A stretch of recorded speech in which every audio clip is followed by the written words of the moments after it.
Welcome back. Wednesday edition of Birds 365, Jody Mackless edition, but that's okay because we're going to bring in our buddy Cayden Steele from NJ.com. Has been doing a tremendous job helping out our other buddies at NJ.com, Chris Franklin and Bob Brookover. They do a tremendous job covering this team. Welcome in, Cayden. I guess I'll start out. I saw you pop in the green room. We were talking a little bit about Hassan Reddick and the Eagles kicking this bonus back 2 weeks to April 1st, trying to work something out, whether it's a trade, whether it's a rework deal. One thing we kind of know is it's evident Hassan's not going to play on the final year of his contract. And oh, by the way, the Eagles probably don't want him to because he's got a $21 million cap hit. Where do you think this is going with Hassan Reddick, Cayden? Yeah, it seems like not, if, but more likely when he gets traded. It just seems that's the route it's going. We were talking about it with Joe, and there's a ton of bodies in that room currently. Yeah. Graham and Nolan and Bryce Huff and bringing back Josh Sweat. Last week on that restructure, I think kind of put the writing on the wall for that. I have a hard time seeing 5 edge rushers. They want Nolan to get more snaps this year, whether he's ready or not. We don't know that necessarily, but they spent a first-round pick on him last year with the idea that he would develop into a cornerstone player. So you want to increase his snaps. Bryce Huff, you didn't pay him $17 million a year to be a designated pass rusher. I mean, that's starting money in the NFL.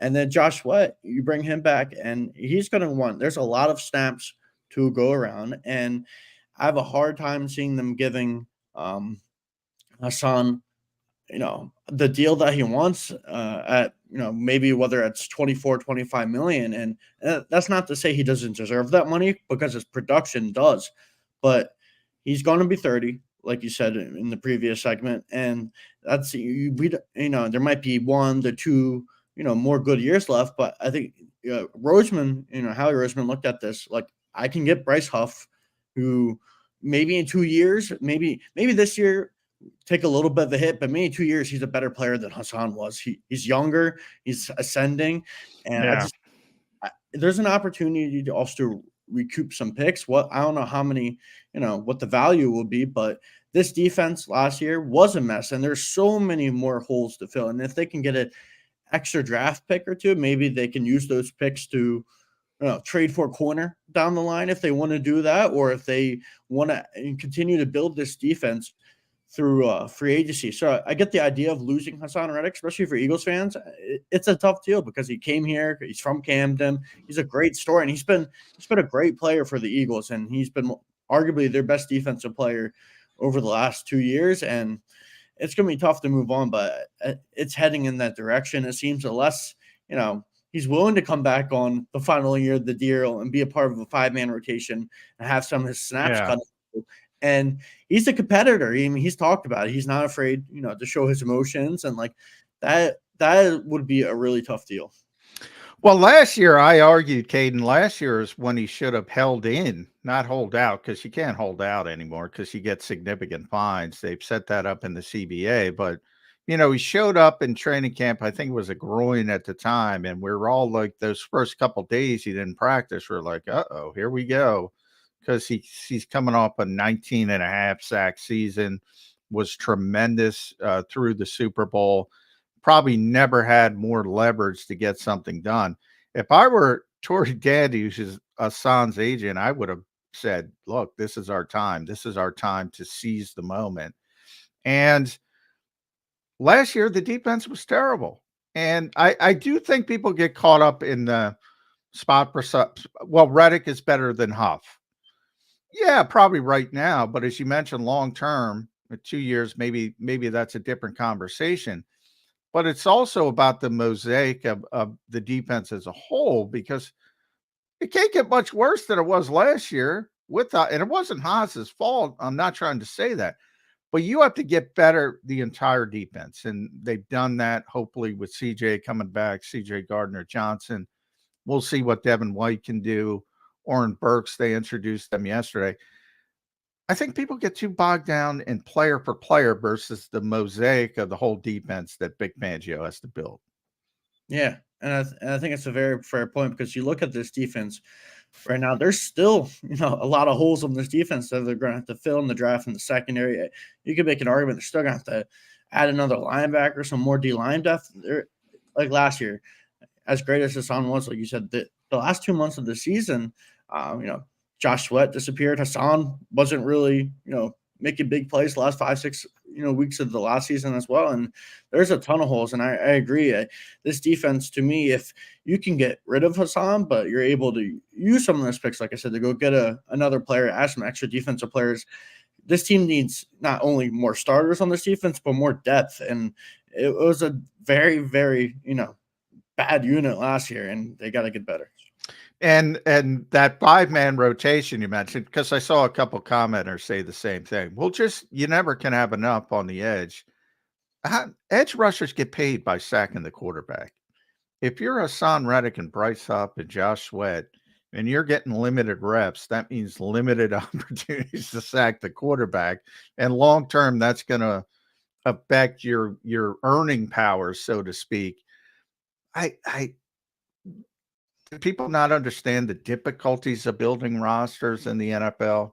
And you have to have certain roles, and big time pass rushers have to be given an opportunity to get after the quarterback. And they don't want to be a part of a 5-man rotation, even though that might sound good in a vacuum or a video game. Yeah, it's a great point from a talent standpoint.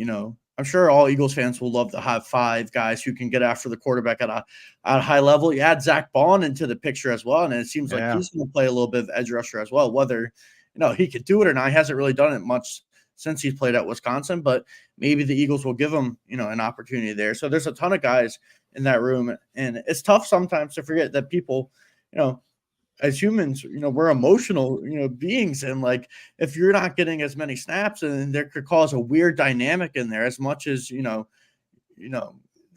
you want to win games and you want to have the best roster, having 5 guys competing for snaps.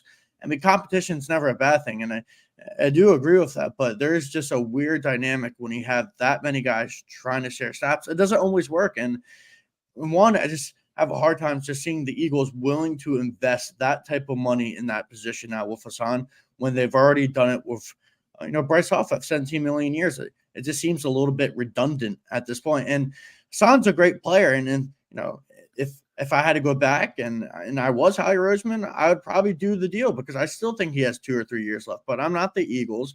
And you have to look at this from a bigger picture. Like you said, John, this defense was not good last year. You have so many holes to fill. You still have an extension to get done with Devontae Smith. In a couple of years, you have a few more extensions, possibly with maybe Jalen Carter. Like, you have a lot of, different ways that they have to build this roster going forward. And giving a guy $26 million a year who's about to be 30 might not fit the picture of what Howie Roseman wants to do long term. And I've seen some people argue like they added Saquon, you got all these different pieces because you think you're close to the Super Bowl and you should keep us on, which I think there is some truth to that argument. But there is somewhere where I really do believe the Eagles think like Bryce Huff is like a legit player. I think they liked him. They saw they definitely Mailata last year when he lined up in that Jets game. And he was a disruptor, and I think they think they're getting a bargain deal for a guy they think in a year is going to be better than Hassan. And Howie's a very smart GM, and it's something that I feel like Eagles fans can trust, no matter how hard a potential breakup with Hassan might be.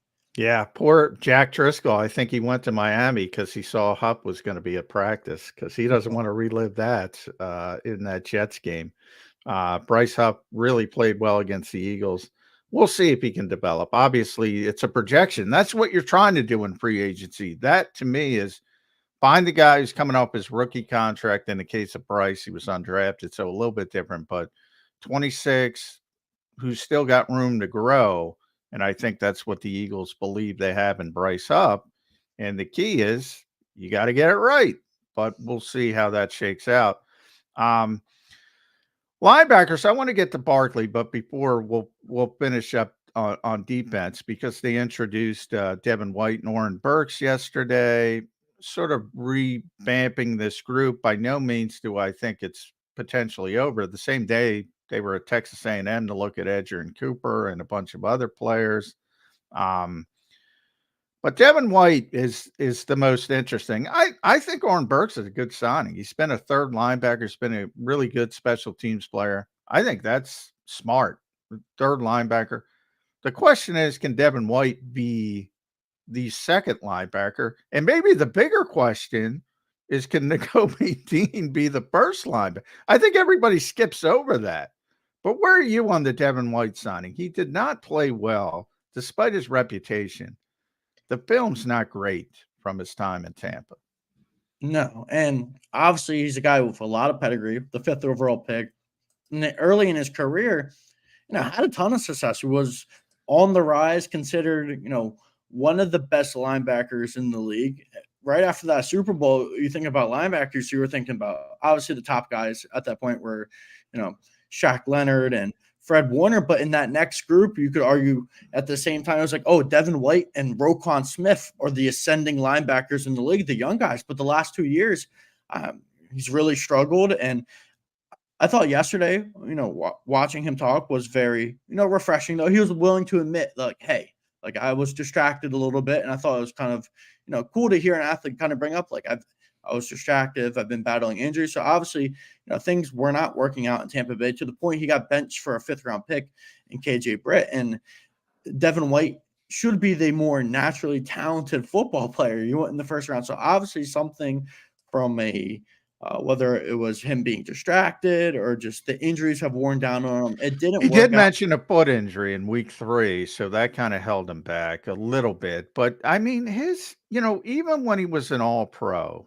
the PFF numbers were terrible in the 60s. Now, the anomaly was he was phenomenal in the run to the Super Bowl. In those 3 games, you could argue he was the MVP of the team, and he really looked like that number 5 overall pick. Like, he's going to be a star. He's going to be Bobby Wagner, as you mentioned. He's going to be Fred Warner. He's going to be that guy.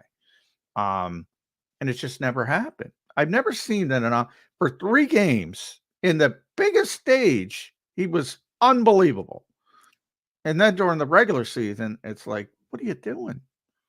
Yeah, and that's fair. And I think the best case scenario for the Eagles, this guy really needed a new start, a fresh start. And you have to still go into, like you mentioned, even when he was in his, prime per se, or when he was playing his best football, there were still limitations to his game. But the best part about Devin White, when he was, considered at the All-Pro Pro Bowl level, was his playmaking ability, his ability to get after the quarterback and cause turnovers. And if you can get that version of Devin White, but knowing that, like, hey, he's going to give up some plays against when he's guarding tight ends or covering tight ends or running backs, like, he might give up something. But if he can get us, 5, 6 sacks and force a couple fumbles and get a pick and be a game changer. We saw this defense last year when we talk about the struggles of not getting sacks and struggling with coverage. They didn't force a ton of turnovers last year. This defense didn't have a lot of playmakers. So adding Devin White along with a guy like Chauncey, who has a knack for the football, there is a chance where there could be some upside here. It's a really,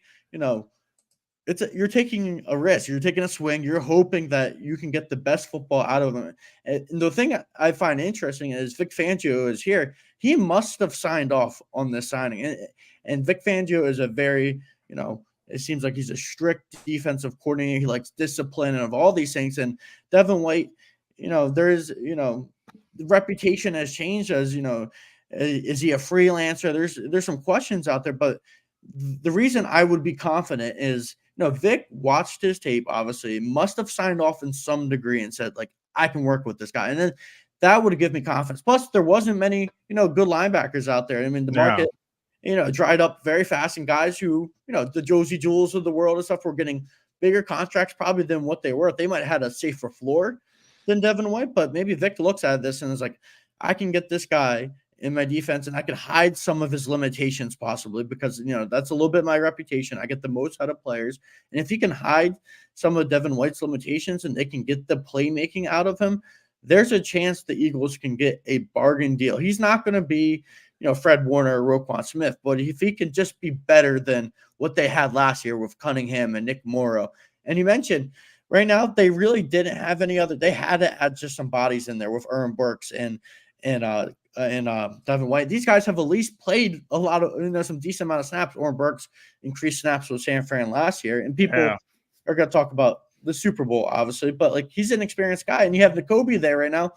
He's got no experience. He's got 2 injuries last year, and when he did play, he didn't really pop. Like they had to do something, and they took a chance, and we'll see if it works.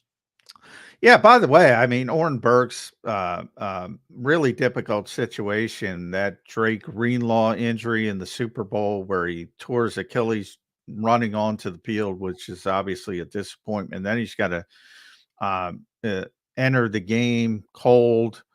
He did struggle in coverage, but to me, the bottom line is they only gave up 25 points and went to overtime. I mean, he wasn't, he wasn't terrible. So I actually like the Oren Burks signing. The one thing you mentioned, Cayden, with Devin White is, gamble. I don't even think it's a gamble because he signed a 1-year deal up to $7.5 million. It's really a 1-year deal for $4 million. I mean, that's not if they get Edger and Cooper or somebody like that, they can just say, all right, thanks for the memories, Devin. We had a nice press conference. We're going to go in a different direction. So I think it's a good lottery ticket, but I think people are really excited because of the name. I would just temper that enthusiasm a little bit. Shift it to the offensive side because speaking of big names, the biggest name of all, Saquon Barkley, for a number of reasons. One, the Eagles typically don't invest in running back. 2, you're talking about a number 5 overall pick. Now you have the number 2 overall pick in Saquon Barkley at one point. People know him from Penn State. He's local, Lehigh Valley, hour and 10 minutes away. I don't know. I don't get this one a little bit. If people get mad at me, I don't get it. Why? And Marcus Hayes was on the show with us yesterday, Cayden. He said this, and I agree with him. For all the Eagles talk, and they like to be ahead of the curve, they're a copycat organization like everybody else. And they were jealous of San Francisco and the presence that Christian McCaffrey gave them. And their assumption is Saquon Barkley's the closest thing to Christian McCaffrey. Do you think that's true? And if you do you think it's because number 1, if you're number 2, that doesn't mean you're close to number 1. Is he going to offer that kind of presence?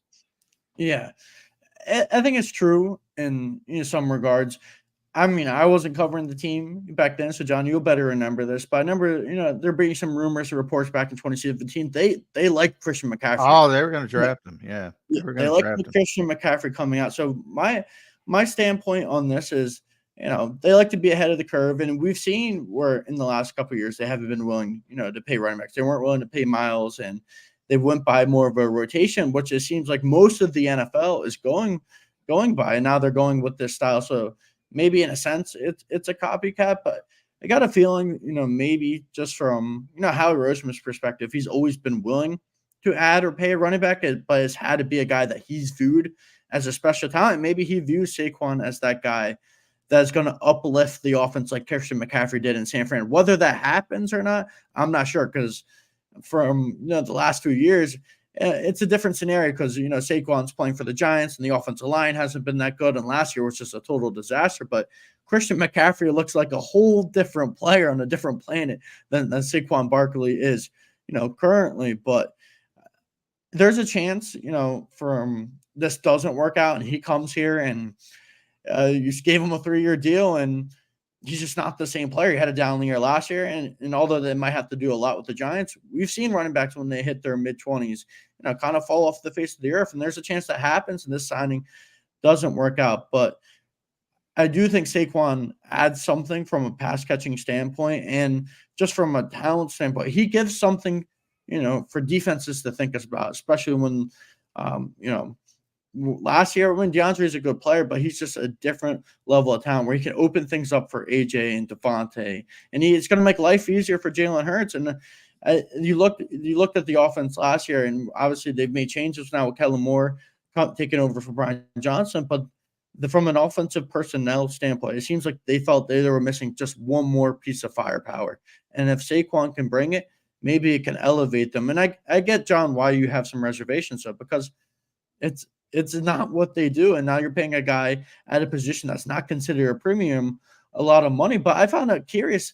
It seemed like there was a whole shift in the NFL this year with Josh Jacobs getting a lot of money in. By the way, to Josh, and I've been saying this, and the timing didn't work out anyway, but the reason the Eagles were going to draft Christian McCaffrey in 2017 was his receiving ability. From the Eagles' standpoint, the belief is they'll pay a running back, but only if he's a 3-down back and he can do everything and he can impact the passing game. And that part of it is more important. And the same holds true with Saquon Barkley. I mean, you brought up Miles. Miles had 1,200, I think, in 1,269 yards, 4.9 yards per carry. How much better are you going to get than that? I mean, that's pretty effective. Last year, DeAndre was over 1,000 at 4.6 yards per carry. Saquon's beaten those numbers once in his career as a rookie in 2018, which is a long time ago in the NFL. Now, part of that is he's played with the Giants and the supporting cast, and Miles and DeAndre Swift got to play with the Eagles offensive line. So fair to point out that he's probably going to be better from an effectiveness standpoint. But the interesting part is Green Bay, and brought up Josh Jacobs. They cut Aaron Jones, who was just unbelievable down the stretch last season. He was the best running back in football. Now, he was injured earlier in the season. When they made their playoff run, he just went nuts, and he had 3 touchdowns against the Cowboys in the playoffs. He went nuts in that game, and they upset Dallas, who was undefeated in Dallas. And I think he got 1 year, $7 million, because he's 29 years old. Now, that's fair because we all know running backs. But he's got less touches than Saquon Barkley. And he's been a better receiver consistently. 49 catches, 9.7, 7.6 with 47, 7.5 with 52, 6.7 with 59 catches. Saquon's numbers are, again, supporting cast. I get it. I don't see it. I think they misevaluated the player. And it's rare to me. I always say, Cayden, the Eagles usually make decisions I understand. I don't understand this one. I've looked up and down, and I just don't understand it, other than they think he's Christian McCaffrey, and I think they're wrong. Am I wrong? I don't know if he's Christian McCaffrey, but they're coming in the next year, for the next few years, I do believe there's a chance that Saquon could revitalize his career behind this offensive line. Obviously, there is no more Jason Kelce here, and we don't know what that interior will look like, whether it's Cam Jurgens next to Tyler Steen and how good it'll be. So there's a chance this offensive line isn't as good, but maybe that's a part of it possibly. They're looking at Saquon as a guy that can, has some special ability, can break off some plays, and maybe you need a guy back there that has a little more, juice and potential. And going back, to Aaron Jones, and it's a good point. There is some backs out there with, who could possibly maybe make a little more sense for the Eagles, but I do believe Saquon's just I do think he can be, a top 3, top 4 running back with the talent that he has. I know the last few years, or at least last year, it just wasn't very good. But we saw him in 2022 with that Giants team. It was not Daniel Jones carrying that Giants team. He was the best player, no question about it. And if he is your best player offensively, by chance, if he can, maybe he won't be your best offensive player, but if he can be that version for the Eagles with a better supporting cast, that is why Howie took the risk. But it does come with a little bit of reservation, John. So I understand where you're coming from. Well, and the last thing I'll say is Jalen Hurts. To me, everything about the Eagles offense has to be about getting Jalen Hurts back to his trajectory in 2022, where he's one of the best quarterbacks in football. Um, and I do think his step back was a little bit uh, overemphasized by some. I still think he had a solid season, but clearly he went backwards. I think we can all agree with that. Um, to me, I want to accentuate what he does well, and I want to mask what he doesn't do well. I think that's natural. I think that's what you should do with every quarterback. I think trying to pigeonhole him into, oh, we got to get the running back involved in the passing game. That's not what he does. Typically, if you have certain types of quarterbacks, they're going to go through their progressions and dump the football off to the running back. Jalen doesn't get to that last part because it's easier for him to just tuck it and run, and it's usually more effective than dumping it to a running back. Why does it seem like they're so intent on, oh, he's got to dump the ball off? If you want to get the running back involved, do it with the bubble screen, do it on wheel routes, but don't force him to do what he's not comfortable with. Are Yeah. they trying to do that with Kellen Moore and Doug Nussmeier?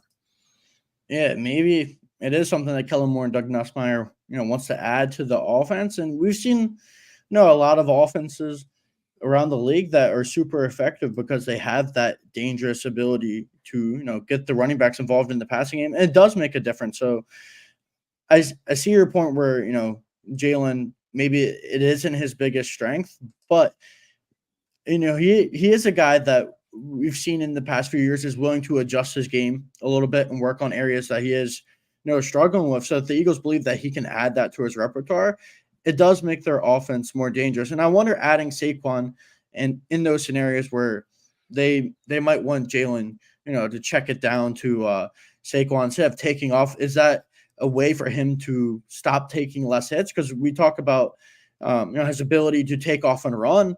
He was not explosive last year. And we could say, the injury had a big part in the middle of the year with that, the knee bruise and all that thing. He just wasn't. And even from the beginning of the year in that Patriots game all the way through, he just never looked as explosive. He looked more hesitant. I don't know if that was from the beginning of the year. The coaching staff was like, hey, Jalen, we want you to take less hits. But it seems like there is a philosophical shift on offense, whether it's because they want Jalen to take less hits or they believe that elite offenses in NFL need this element of passing the ball to the running backs. And I'm not sure what one it is necessarily, but it definitely seems Jalen's going to need to add that to his game because they're going to try to do it. You don't bring in Saquon. You hopefully don't bring in Saquon to use him the same way that you did with DeAndre Swift, because we all thought when he got acquired on draft day last year, Swift was a great receiving back in Detroit. They didn't use him much. So, and even Miles earlier in his career showed, some of that ability early on, and then it kind of went away. So they've never been an offense before that's done it. So, John, to your point, maybe it is Kellen Moore coming in. Maybe we talk about the fresh ideas and all that Nick Sirianni was talking about at his press conference. Maybe that was a part of it. Maybe Nick looked at it and took a step back and I was like, my offense is, it's too vertical, it's too one-dimensional. We need to attack different parts of the field. And Saquon gives you that chance. So I don't hate it. And Jalen's going to need to adjust, but there's a chance that it becomes an area of weakness that gets highlighted if he isn't able to, have success in that area. All right. At Cayden _Steele 19. By the way, that's a great name. My generation, they name us John. You got Cayden Steele. It sounds like a Marvel character. So I enjoy Cayden _Steele 19. Follow Cayden on X, Twitter, NJ.com. You can read him there. Does a tremendous job. I'll end it here. We haven't been talking about the draft much because the Eagles have been doing so much in free agency. But now that we've really gotten through the first two waves of free agency, it's going to start slowing down. And it'll shift towards that draft preparation. Not necessarily a player. I think Mel Kiper, by the way, is having a conference call this morning about the draft. 22nd overall. We know recently how he's targeted certain players. He's gone up. He did it with Jalen Carter, did it with Jordan Davis, did it with Devontae Smith. Best guess right now after seeing their moves in free agency, number 22, if they're forced to stay there, what position do you think the Eagles would go towards? It's tough, right? Because from a weakness standpoint, you would think cornerback. They really need a young guy on the outside, to I develop. like Ringo, though. I do. I think he's got a chance, but you're right. You can't count on it. Yeah, and there's a lot, and I do like Ringo too, and there's a lot of good corners out there, but that's not the position that I think they'll draft in the first round. I do think they'll add some corners. I think there's a chance they add a nickel corner in the second round. There's a ton of good slot corners in that second or third round, whether you want to talk about Max Milton or Mike Sainer still from Michigan. There's going to be options. There's going to be some guys in the outside in that second or third round range, but Howie's going to have a tough time ignoring that this is one of the best offensive tackle classes in the last decade. I know. That's what I said. Yeah. 8 to 9 guys with legit first-round grades, and there's going to be guys there in that 22 range that there's a lot of good wide receivers in this draft. There's going to be a tackle that drops down into that range, whether it's Amarius Mims, who's a physical freak, not a ton of experience at Georgia, but just has the tools that you can't teach. Same with a guy like Tyler Guyton. There's going to be guys at 22 where they're going to look at this, and they always value O-line. It's not going to it's not going to change. Lane maybe has 2 really good years left. Maybe they look at a guy that can, whether I don't know if Guyton necessarily has, but maybe Mims, or maybe if a guy like J.C. Latham from Alabama falls to 22, you could kick him inside the guard and he could compete with Steele, so you can get him some reps early. But this is a really, really good offensive line class. And today, on March 20th, if I had a bank on it, it's going to be an offensive tackle at 22. That's what I said, because everybody's not taking tackles in front of you. So somebody really good is going to get pushed down the board, where corners, if you need a corner, you're probably going to have to go up to be comfortable. With Quinyon Mitchell, I think that would be a great pick for the Eagles, but they're not getting them at 22. So they gotta move up, and they got to seize the moment. Whereas they can just wait, and they're going to get a tackle. And Lane's been working with Guyton. There's one. You mentioned Marius Mims. He might be the best of them all 2-3 years down the road. So I'm with you. That makes a lot of sense to me. Cayden Steele, thanks for passing some time with us today. Cayden, do a tremendous job. NJ.com. Again, see him there. Read him there. We'll be back with more Birds 365 after the break.